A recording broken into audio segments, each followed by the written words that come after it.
Mebral, just tell us your name and your surname, and then tell us how do you feel that the case has been withdrawn or the charges has been withdrawn against you.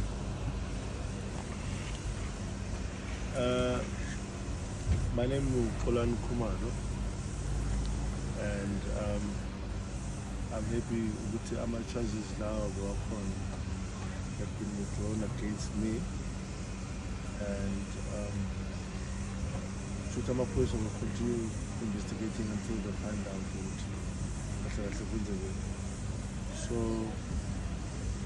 Job I'm being advised and keep the composure and not to be too heavy, because at the end of the day, we know that we are serious, and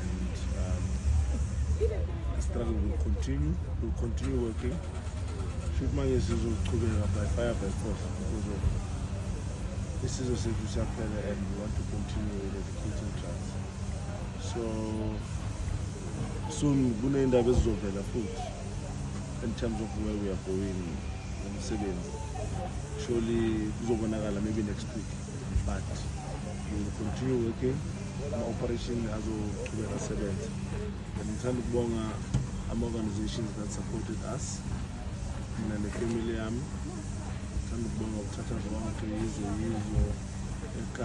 the last battalions, IOPS, Ratanda, everyone who was there, Nabo Mama who support. The whole support I got through this journey of your cause in terms of the whole of South Africa who've been saying positive things about me, and the South Africans that are behind us, and the South Africans that support the movement, the drug-free South Africa. We will continue fighting, we will continue eradicating drugs. We're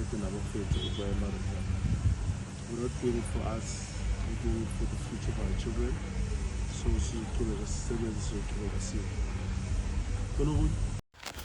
Sizokuthola host uXolani is now a free man after ama-charges akhe ukubulala withdrawn nkosi yami. After isikhathi lesithi ahambela lela liqala la kwashona khona umuntu ngalesikhani afuna tidzakamiva phela siyakho ukuthi uyababamba ngale khoneni, so kwabe sekuba khona umuntu loshonako wabe uhambela liqala for isikhathi leside wamiswa lapha kusizokuthola. But sizokuthola is coming back on our screens for season 4, and the host yethu ngibane none other than uXolani himself. Futhi uyabuya and uthi utothola leto tidzakamiva, nathi sisho njalo sithi buya nje utotikhipha leto tidzakamiva.